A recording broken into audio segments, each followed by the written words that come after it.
Hi everyone, so we are back to doing DIYs again, and here's how I made my aloe vera deep conditioner for hair. So my hair has been acting really weird, dried out and also breaking ever since I straightened my hair at the salon. So we did the straightening and we also did the trimming, but since then my hair has just not been the same.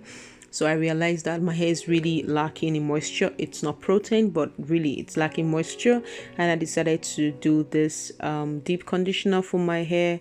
As you can see, I used mostly butters, and the only oils I used was just almond oil and mustard seed oil. And then I went ahead to, blend the aloe vera and then add and mix everything together to get the creamy look.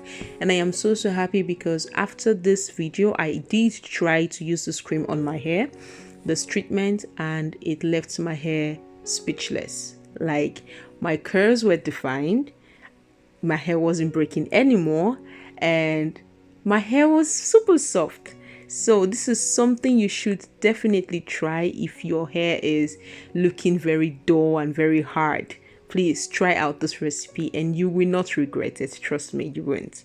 Till then, have a nice day and bye.